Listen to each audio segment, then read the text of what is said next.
Live from 7 News, the station on your side. This is The 7.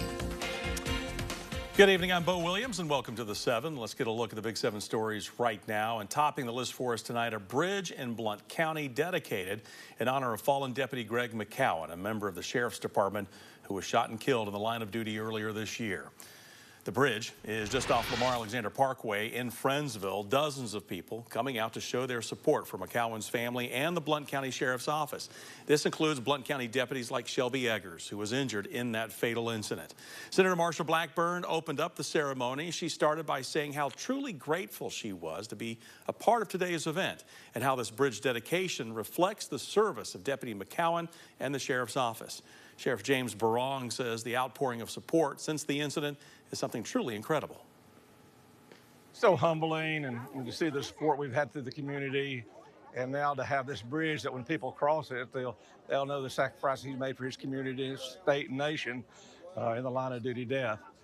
To my officers, employees, it'll stand the test of time, this bridge will, and that we can always know that something is special that's embedded in Blount County.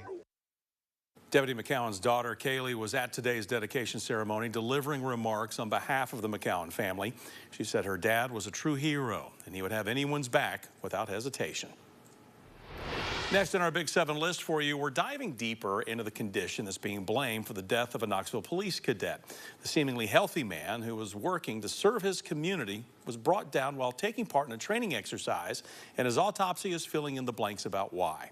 Knoxville Police Department today releasing the autopsy report for Wisbon's Antoine. It points to rhabdomyolysis and compartment syndrome, a terrifying pair of conditions created when a person's muscles suddenly break down after exercise, exertion, or trauma.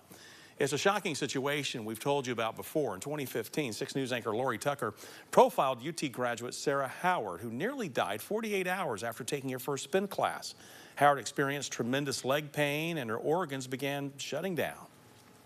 I couldn't move my legs at all, which is pretty wild going from taking a spin class to in 48 hours you're pretty much paralyzed from the waist down. Most commonly it presents with severe muscle ache and pain and fatigue, almost to the inability to move. Treatment for rhabdo is IV fluids and other medications to flush out the kidneys. 3 main symptoms to watch out for: dark-colored urine, severe muscle aches, and extreme fatigue. If you experience those, you need to see a doctor immediately. A grieving widow has now filed a wrongful death lawsuit a year after her husband was shot and killed, caught in the middle of an officer-involved shooting. This is connected with the May 12, 2023 incident in the New Center community of Sevier County. According to Sevierville police, officers went to a home on Holly Drive and attempted to serve an arrest warrant to another man in the home, 66-year-old Daryl Higdon, after he apparently fled from an attempted traffic stop. When an officer knocked on the door, David Wright, who lived at the home, answered. The officer apparently saw the suspect behind Wright in the room with a rifle, and both fired multiple shots. Wright died from his gunshot wounds caught in the middle of the shootout. Higdon was taken into custody, facing a long list of charges, and the DA's office investigated the officer's actions, but ultimately, no one was charged in connection with Wright's death.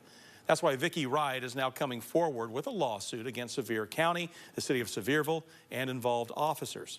She claims the officer's actions caused the death of David Wright while she was in the same room.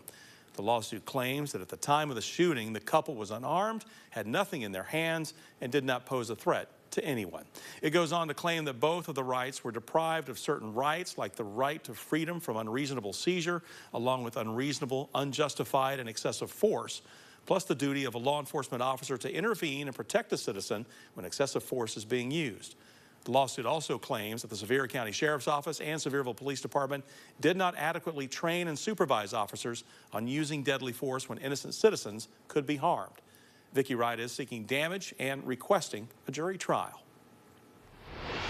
Next on the 7, the suspect who led law enforcement on a chase through the streets of Sevierville is now facing more than 24 charges tonight. Arrest records show 27 charges in all against Jonathan Sims, including reckless endangerment, evading by motor vehicle, and driving under the influence. Last Thursday, Gatlinburg police responded to an aggravated assault call and learned that the suspect, later identified as Sims, had stolen the car. Officers spotted Sims driving along the parkway and tried to pull the car over, but the suspect sped off into Sevierville. That's where Sevierville police then picked up the chase, and we're told Sims eventually crashed into a patrol vehicle near Eastgate Road and Robert Henderson Road. Sims tried to run, but was quickly taken into custody. Next on our Big 7 list, Knoxville police continue to investigate a downtown Knoxville shooting that left a 2-year-old in critical condition. According to KPD, 2 boys, ages 12 and 14, have been charged with felony reckless endangerment and being in possession of a firearm. This is after police responded to the Vista apartment complex on East Hill Avenue Saturday afternoon. Around 5:30, when officers arrived, they found a 2-year-old with a gunshot wound after a weapon discharged in the apartment. The child was taken to the hospital in critical condition. There is no word on the child's current condition tonight. No other injuries were reported. The investigation is continuing. Next for us in Scott County, a silver alert has been issued for a man, 70-year-old Audie Harness. He was last seen over a week ago on May 4th. Now, we're told he is about 4'11", 160 pounds, gray hair, blue eyes. Authorities believe he may be driving a white 2000 GMC Envoy with a license plate tag 175BDFK. The TBI says he has a medical condition that might impair his ability to return home without help. Anyone who has seen him or knows where he may be has asked the police call the Scott County Sheriff's Office. We do have that number. It's 423-663-0409. You can also call the TBI at 1-800-TBI-FIND.